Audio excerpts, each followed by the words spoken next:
Beneath the sands of Egypt, the deserts of Persia, and the royal cemeteries of Mesopotamia, archaeologists have uncovered gemstones placed deliberately beside kings. These stones were not chosen for beauty alone. They represented power, protection, and the promise of eternity. Each gem carried across continents, extracted with immense effort, and sealed in tombs that were meant to last forever. In this journey, we explore 5 gemstones that rulers of the ancient world trusted to guide them beyond death. Stones that reveal as much about geology and trade as they do about faith and empire. We won't reveal its name just yet. To understand why that single stone reached the top of our list, we first need to see the company it keeps. 4 other gemstones that crossed borders, defined empires, and guarded kings long after their last breath. Stay with us, because the deeper we go into these tombs, the clearer it becomes. The story of ancient kings is written not only in gold and monuments, but in the stones buried silently by their side. Top Ewer 5: Emerald, Ptolemaic Pharaohs, and Roman Emperors. When it comes to treasures buried with pharaohs and ancient empires, few stones rival the impact of the emerald. Its cradle lies in eastern Egypt, in the desert near the Red Sea. These ancient mines are often linked with Cleopatra herself, remembered as the queen who adored emeralds above all else. Mining here was nothing like today's industrial operations. Ancient workers traced veins of metamorphic rock, prying out fragments of emerald under brutal heat and scarce water. They relied on copper chisels, stone hammers, and sheer physical endurance. Every piece of emerald pulled from the sand was not only rare as a mineral, but also a testament to the lives and labor sacrificed to extract it. In form, emeralds appear as elongated hexagonal crystals, though very few were ever flawless. Most were fractured, filled with inclusions, or displayed uneven color. As a result, many were cut into small beads or used for inlay rather than faceted into large gems. Only a handful of crystals were clear and richly green enough to be considered true treasures. Their color is unmistakable, a deep green with a subtle bluish undertone. Ancient records show that this shade was tied to renewal and fertility. To Egyptians, it echoed the flooded Nile after its annual rise, a symbol of life returning to the land. Buried with pharaohs, emeralds carried a meaning far beyond decoration. They were chosen as assurances that the ruler would rise again at the afterlife. As for value, in the modern world, a fine emerald, transparent, richly green, and minimally included, can fetch between $5,000 and $30,000 per carat, sometimes far more if sourced from Colombia or Zambia. Yet the emeralds from pharaohs' tombs or Roman hoards are not measured in market terms. They hold archaeological and historical value and are banned from trade, preserved instead in museum collections. Today, excavations at Egypt's ancient mines reveal collapsed tunnels, hidden shafts, and remains of worker camps. These traces confirm that emeralds were never just green stones. Top 4: Turquoise, Kings of Persia. In the deserts of northeastern Iran, near the ancient city of Nishapur, lies one of the world's oldest known gemstone mines. For more than 2,500 years, this site has produced a stone that once defined the power and authority of Persian kings: turquoise. The geography here is unforgiving. Dry, arid landscapes stretch across the horizon, but beneath the surface run veins rich in copper-bearing rock. It is in these copper deposits that turquoise forms, hydrated phosphate minerals crystallizing in fractures and cavities. Ancient miners knew exactly where to look. Narrow seams of bluish green running through brown host rock. Extraction was entirely by hand, using stone hammers, bronze chisels, and fire setting techniques. Miners chipped away at the rock face to free the turquoise nodules. Conditions were harsh, scorching heat during the day, limited water supplies, and constant risk of tunnel collapse.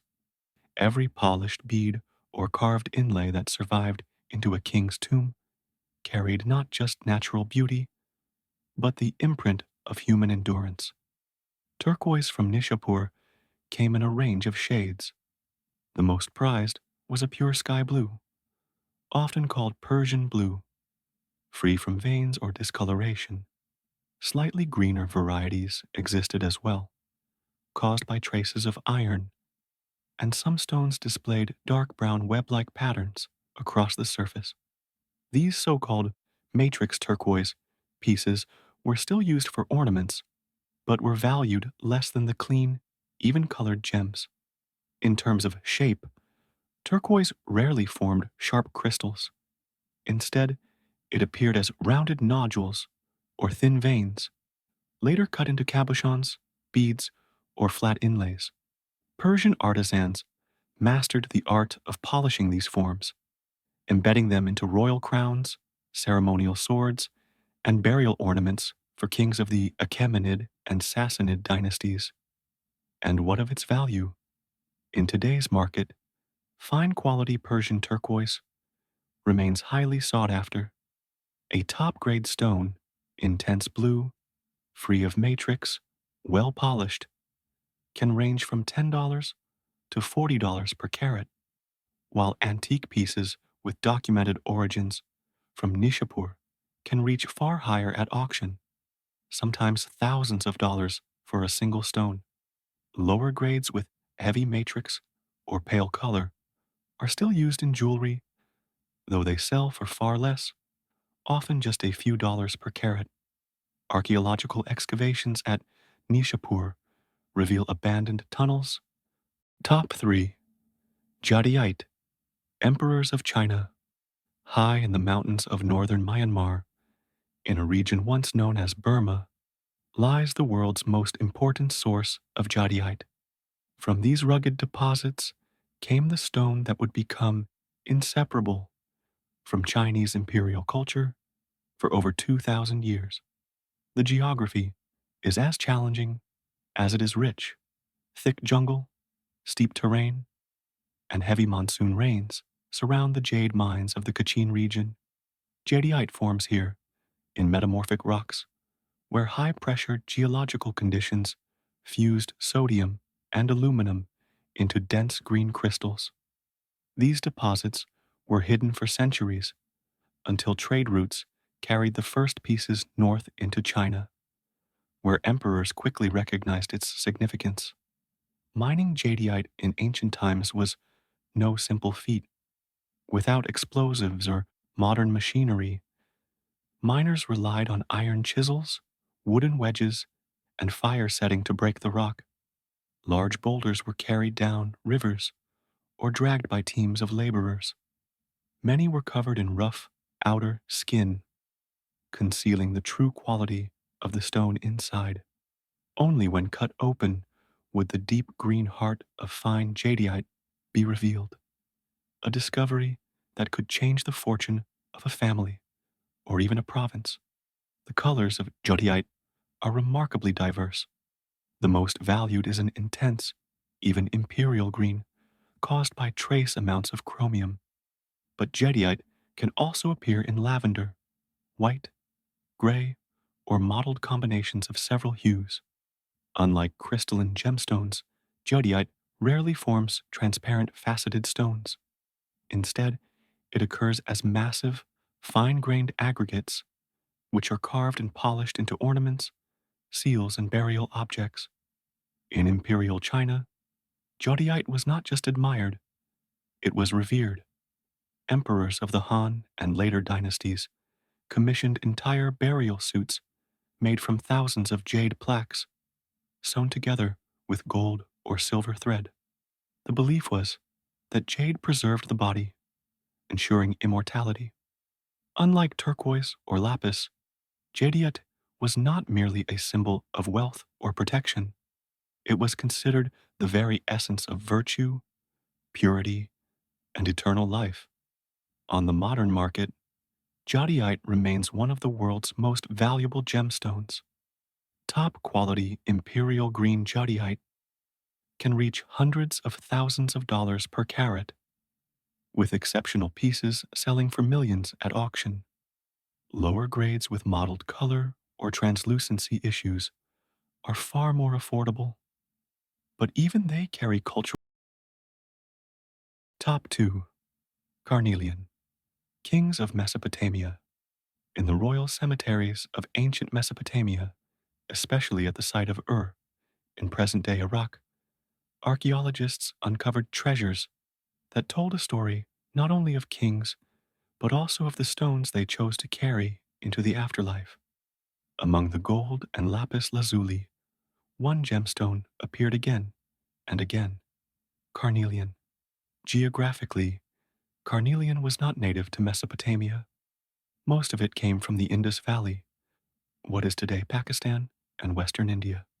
From riverbeds and gravel deposits, traders carried the fiery red stones westward along one of the earliest long-distance trade networks.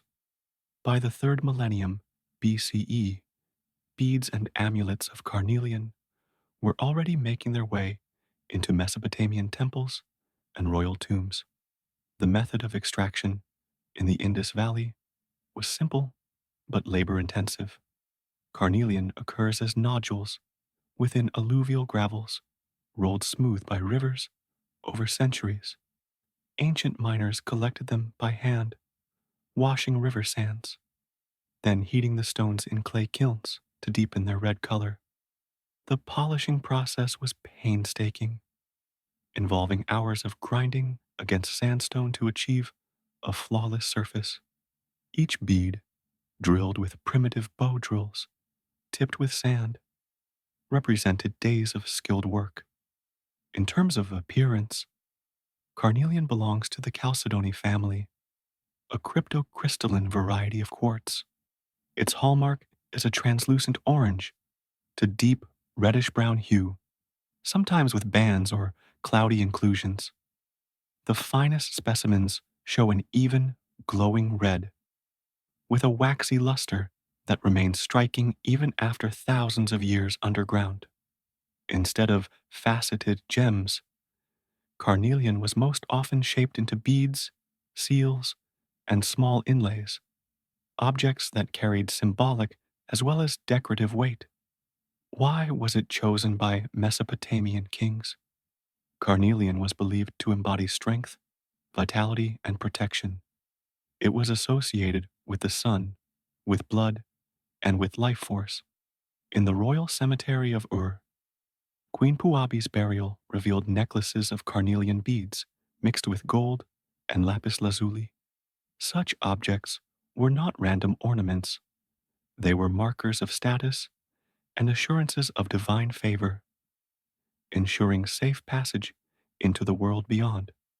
On today's market, carnelian does not command the astronomical prices of emerald or jadeite. High-quality beads and cabochons might sell for a few dollars to several. Top 1. Lapis lazuli, Pharaohs of Egypt. Few gemstones carry the weight of history like lapis lazuli, the deep blue stone that traveled across deserts and mountains to rest in the tombs of Egypt's most famous kings. When archaeologists uncovered the golden mask of Tutankhamun, they found lapis inlaid in his eyebrows and around his eyes. It was a reminder that for the pharaohs, this stone was not mere decoration. It was the color of eternity. Geographically, lapis lazuli did not exist in Egypt's deserts. Its true source lay far away in the rugged highlands of Badakhshan, Afghanistan, where mines at Sardesang have been worked for more than 6,000 years. To reach Egypt, Lapis crossed a vast trade network, caravans of donkeys and camels moving through Mesopotamia, across Syria, and down into the Nile Valley. That journey alone elevated lapis into the realm of luxury, a material reserved only for gods and kings. Mining at Sarisang was dangerous and primitive. Miners pried the rock with stone tools, then later with bronze and iron chisels, hauling out blocks of limestone streaked with blue. Within these blocks were veins of lazurite, the mineral responsible for lapis's intense blue, often flecked with pyrite, giving a subtle golden sparkle. Every shipment carried the scars of human effort, and every fragment arriving in Egypt represented months of risk and toil. The appearance of lapis lazuli is unmistakable. The finest quality shows a deep ultramarine blue, uniform and velvety, sometimes compared to the night sky. Lesser grades show more white calcite streaks or uneven color. The presence of pyrite inclusions produces a metallic glint, which ancient Egyptians valued as symbols of the stars. Instead of faceted stones, lapis was carved into amulets, scarabs, inlays, and beads, shaped into forms that held spiritual as well as aesthetic power.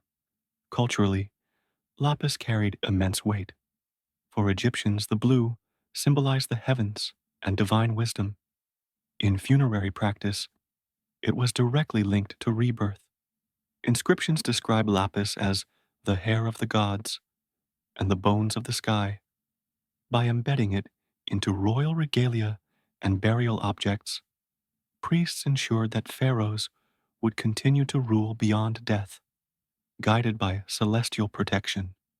From a modern economic perspective, lapis lazuli does not rival emerald or jadeite in per carat value.